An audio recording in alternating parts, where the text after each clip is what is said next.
I keep replaying the moment my hand landed on hers on that ladder, like if I rewind it enough times it'll mean something different than what it meant. My name's Theo.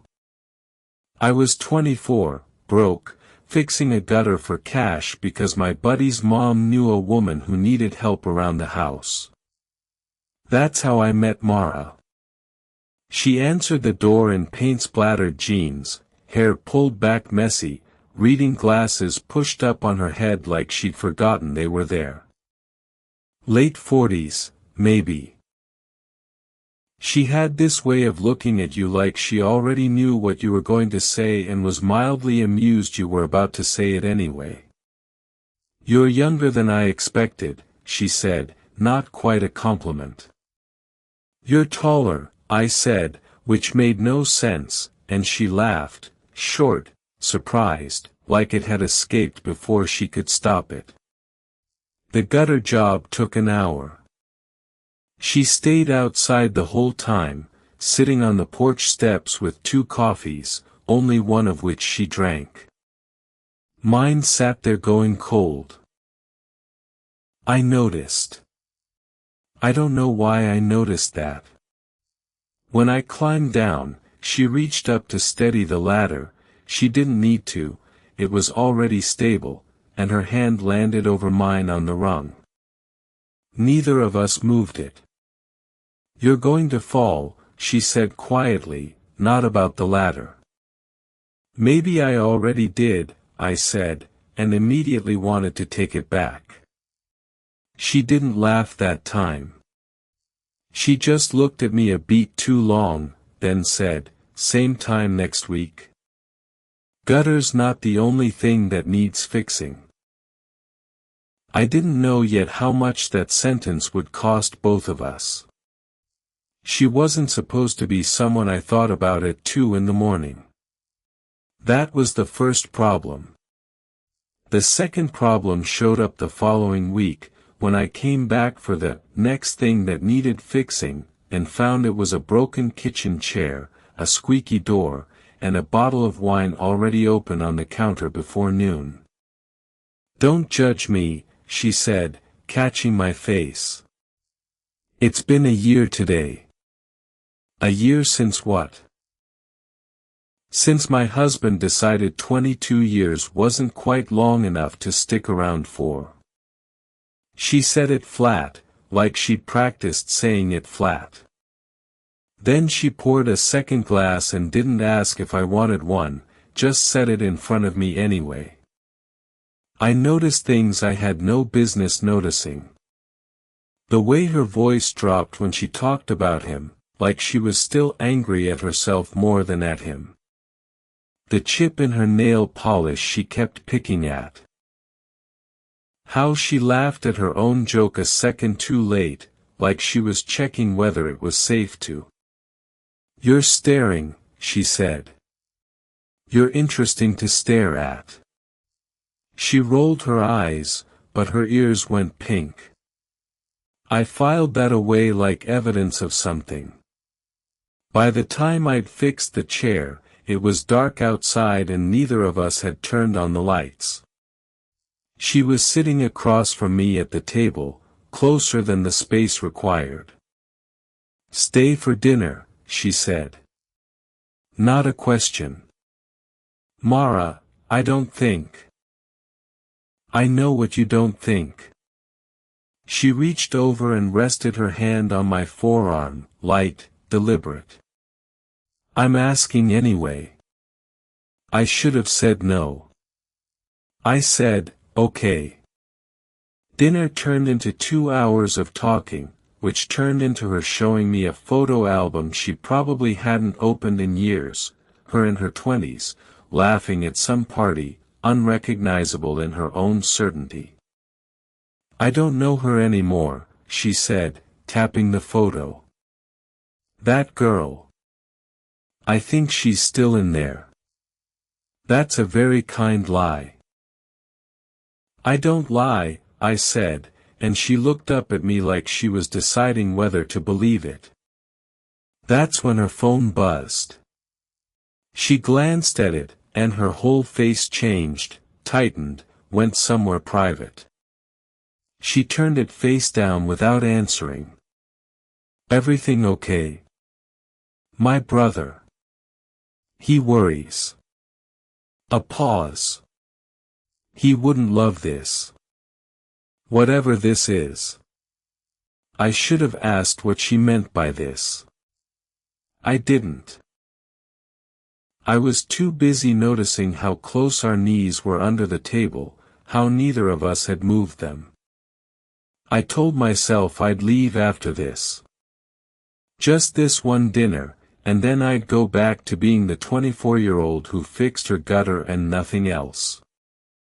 Then she reached across to refill my glass and her sleeve caught the candle, and I grabbed her wrist without thinking, fast, instinctive, and the flame went out between us instead.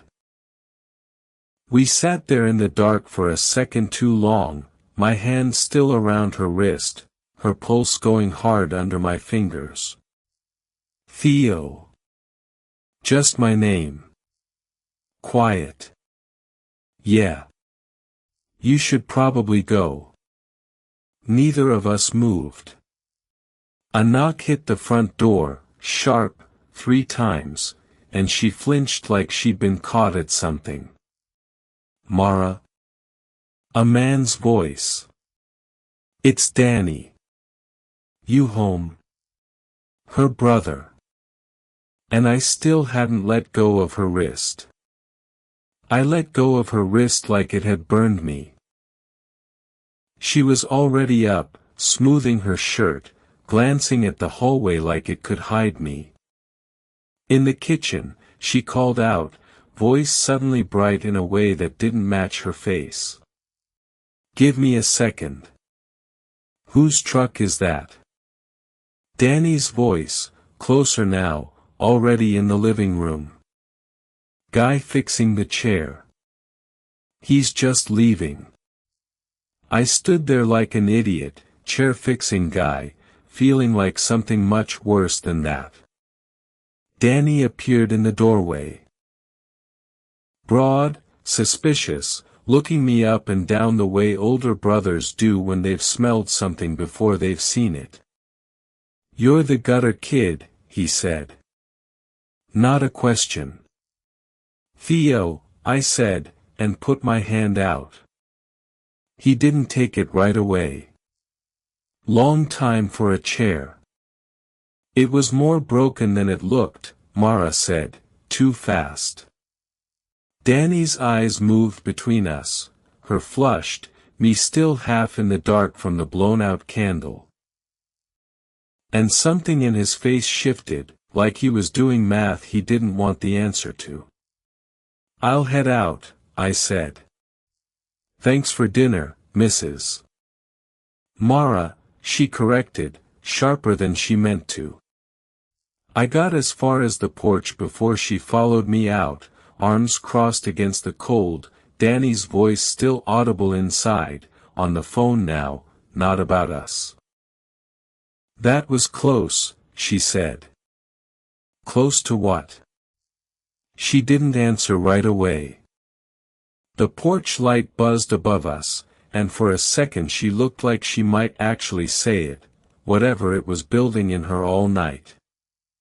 Ask me again next week, she said instead. If you're brave enough to come back. I'm not scared of your brother. I wasn't talking about my brother. The twist came from somewhere I never expected, my own sister. Priya called me 2 days later, and I could tell from the way she said my name that this wasn't a normal call. You're doing work for Mara Whitfield? Yeah. Why?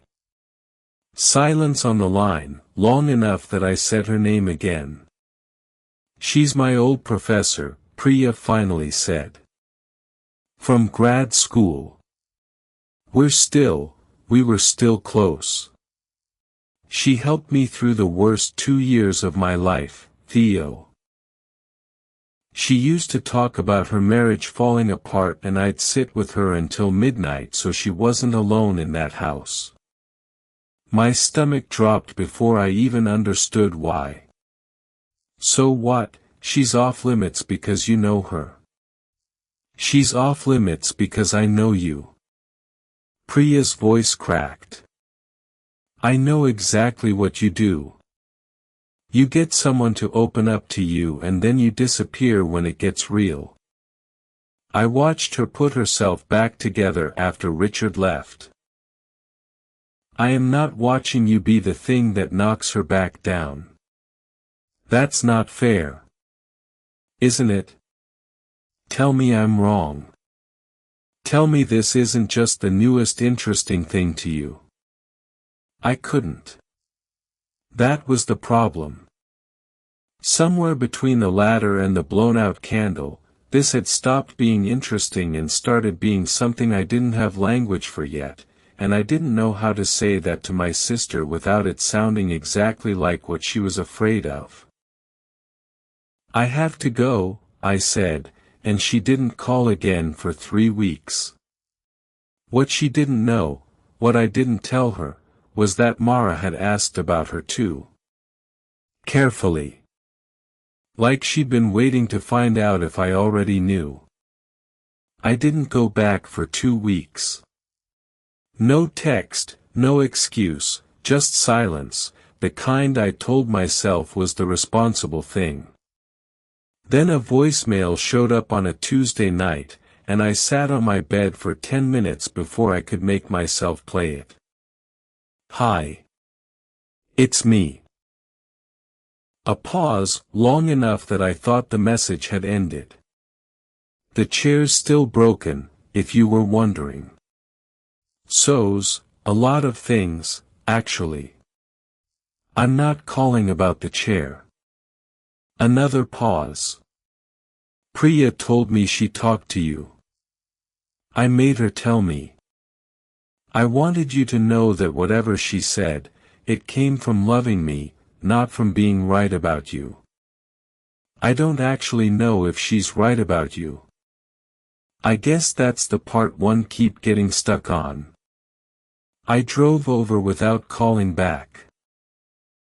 She opened the door already knowing it was me, hair down for once, no glasses pushed up forgotten in it. You came, she said. You called. I do that sometimes. Call people I've told myself not to call. We stood there in the doorway, not the porch this time, no light buzzing over us to hide behind. I'm not good at this, I said. Staying. I've never been good at staying. I know. Priya made sure I knew. I want to be good at it this time. Her hand came up slow, like she was giving me every chance to stop her, and rested against my jaw. That's not a promise, Theo. I know. I'm not asking you to believe it yet. Good, she said, and something in her face finally loosened, 20 years of careful coming undone in real time. Because I wasn't going to. Then she kissed me, and it didn't feel like crossing a line. It felt like finally putting something down I'd been carrying since the ladder. Danny came around eventually. It took him longer than Priya, but that's older brothers for you, they need to watch you stay before they believe you will.